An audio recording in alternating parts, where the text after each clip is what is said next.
Hello everyone, welcome back to my channel, and this is Gogo here from Zhuhai, China.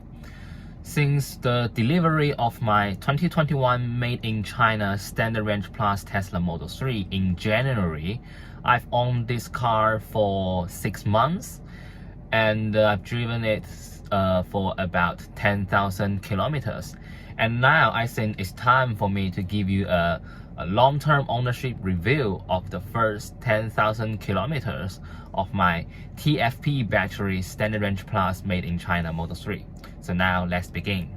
Based on the onboard computer, the audiometer is 9,521 kilometers. So I've consumed 1,526 kilowatt hour of battery. The average consumption based on the estimation is 160 watt hour per kilometer.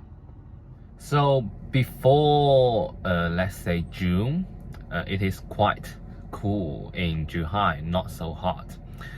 The average consumption before that, it is only about 150 watt hour per kilometer, but it is in mid-July now. It is very hot. The average temperature is about 35 degrees Celsius here.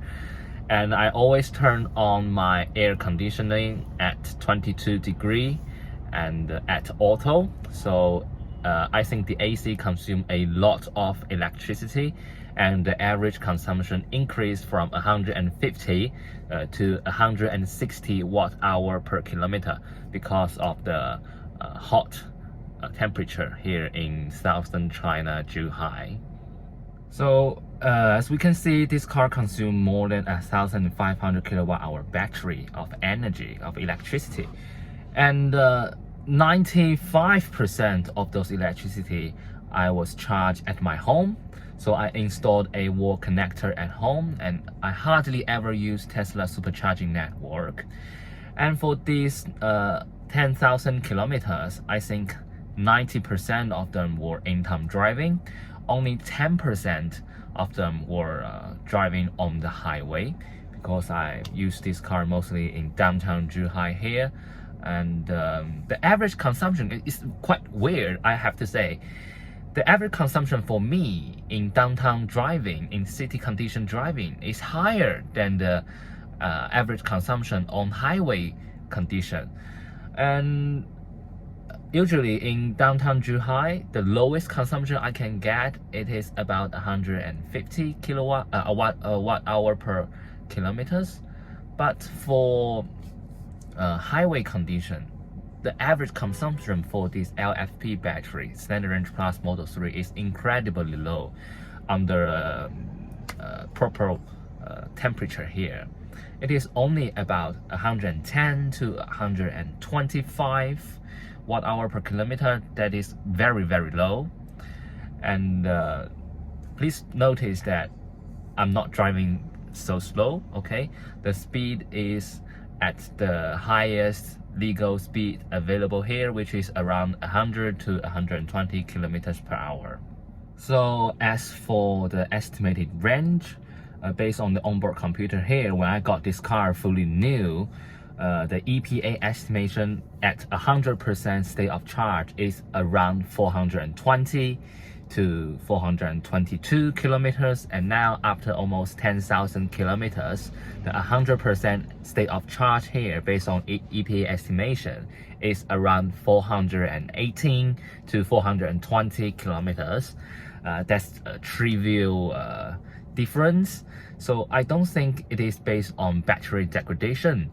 It's solely based on the average consumption now is higher in the summer because of the heavy use of AC. And the chemical characteristic of LFP battery, it is slow of degradation. I don't think we need to worry about that too much. Another thing that is very important is the real world range. So based on the EPA estimation, the range should be around 420 kilometers, but you know, the real world range is much less than that. If based on city driving, I think I need to charge it when this car reach at about 340 kilometers. But on highway, it is around 380 kilometers. It is even higher than city driving condition, but the real world range of an electric vehicle is highly dependent on the driving style and also the weather condition. A lot of factors that can influence the real world range of a electric vehicle. So I think if you have a driving condition like me and the similar weather condition here, I think you can take my figure as a relatively robust estimation of a real world range. So let's talk about something that annoys me during the use of these 10,000 kilometers of this Tesla Model 3. So the first one is the noise. So the front door of this Tesla Model 3 uses a frameless design. You can see that, right? It is very cool, this frameless design. However, this door, when it goes up, the rubber ceiling here can squeeze with this window. So this car, when you are driving on some uneven surface, you can hear some noise from the window and the rubber ceiling here. It is quite noisy and annoying, so I need to constantly adjust the position of this window. I need to lower it down and raise it up again to eliminate the noise. I also went to Tesla Centers 1 to solve the problem of the window here on the driver's side, but not on the passenger side. And they told me that because of the design of this window, it is easy for it to have this kind of noise, and it is quite difficult to solve this problem. So I came back again, and it constantly has some noise here, but I'm get used to it right now. Okay, I'm not super annoyed by it, but I want you to know that this kind of design will have this kind of problem. So check it out whether your Model 3 have this problem, and tell me how you solve it in the comment box below. Another thing that's quite annoying is also some noise coming from the right hand side passenger door. When it goes on some uneven tarmac, you can hear some noise coming from here, I'm not sure, or on the seat. But once somebody is sit on this position, the noise will go away. I think the most impressive function for this Model 3 is its driving and handling. This car feels so good. And driving settings of my Model 3 is like this. The acceleration is at standard, the steering mode is at comfort, and the stopping mode is at creep. Even though this is the slowest Model 3 available and the slowest Tesla, but it feels fast enough, I think, for me. Especially the acceleration is so sharp, right? It can provide you with the instinct acceleration when you need it, and also when you press the acceleration pedal, 10%, it gives you 10% of power, 20%, it gives you 20% of power. It is so accurate and it's so responsive. I really like the acceleration of this EV Tesla Model 3. And moreover, the stopping mode I set at creep because I think it gives me a more familiar feeling of a internal combustion engine car, right? When you lift off your brake pedal, it can creep for you automatically, even though you don't need to press the accelerator pedal there. So I think I like this stopping mode.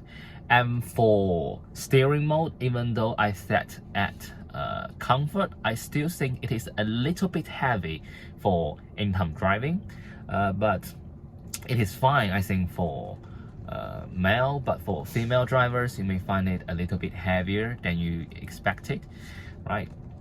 And the Tesla right now, they canceled the setting for regenerative braking, so you have to use regenerative braking for all the new version of Tesla Model 3, Model Y, Model S, and Model X, which is also known as the one-pedal driving.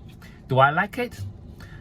Yes, I like it, but when I first drive this Tesla Model 3, it is very hard for you to instantly get used to this what so-called one pedal driving. You need certain time to get familiar with it. But once you get familiar with it, I think you will love this function. So the one pedal driving can save a lot of energy. You hardly ever need to use the brake pedal anymore, the actual friction brake anymore. So the regenerative braking can safely bring you to even the full stop during the in-town driving condition, and you can charge the battery back. I think this function is really efficient. Then that's why the Tesla Model 3 has a low average consumption, right? So right now I'm get used to it, and I love this function, and I definitely advise all the EV drivers, even though you may not drive a Tesla, I think you can use the one pedal driving function of a EV. That is, you can increase your efficiency. And moreover, if you do not own a Tesla yet, I highly recommend you to go for a test drive of a Tesla. And you need to try the one pedal driving, whether you can get familiarized with it. But don't worry, I think after about 50 kilometers, you will get familiar with it. So other than the driving experience, right, the other thing I really like about this Model 3, it is its sitting position here, especially for the driver's seat and the passenger seat. It is so soft and it's so supportive, I think, and it also get a very comfortable lumbar support for you, and it all comes as standard, right? I think I need to give a thumbs up for Tesla. And so you don't feel very tired after a long time of driving, even though for highway long time cruising, I think this car feels so comfortable. And another thing that I think it is really good because of the design of this Model 3, it is its vision. It is so clear because you have no dashboard here. You can, when you look out here, you can feel like you are driving an SUV, right? Because the dashboard here is so low. And I think for a new driver, it is definitely a very good function. And I really like this design. So for the next section, I'm going to talk about the cost for me to run 10,000 kilometers on this Standard Range Plus Tesla Model 3. So like I said, I used wall connector at home for 95% of the electricity I used, and only 5% I used or come from the Tesla supercharging network. And because the first 1,500 kilometers at the Tesla supercharging network is free, so it cost me nothing to charge at the Tesla supercharging network. So for all the electricity that I consumed at home for 9,000 around kilometers, it is only about 600 RMB. 600 RMB, okay? I will put a link here to tell you about how much it costs in other currency. 600 RMB is so cheap. The other thing, it cost me nothing, literally nothing. It's only about 600 RMB for 10,000 kilometers. So I charge it at home and only at night after 1 a.m. So the electricity fare after 1 a.m. is cheaper.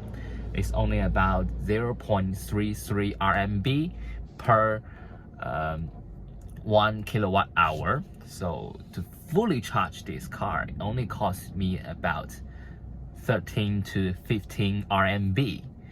It is so cheap.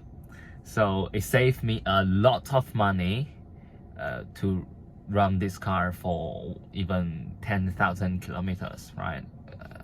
Based on the petrol price here in China, for a family use, highly efficient internal combustion engine car, you need to cost you around 6,000 RMB for 10,000 kilometers. And for this Model 3, it's only 600. So that is only 10% of the cost of a internal combustion engine. And it is so impressive. So it's really highly recommended for you if you only use these cars for in-time driving, not a lot of highway use. Why not choose an electric vehicle? It is so cheap. And I also recommend you to install a wall connector at home because it is very convenient, right? You just plug it in and it will charge it at night. You can schedule the charging at your onboard computer here. It is that easy to use, so why not? Okay, and it also saves you a lot of time going outside to find a charging station. So it is recommended to install a wall connector at home. Okay, so that's all for my report of these first 10,000 kilometers. So based on what I can tell you, I think this car is quite reliable for the first 10,000 kilometers. No mechanical failure, nothing wrong with it. And the only thing that cost me is electricity.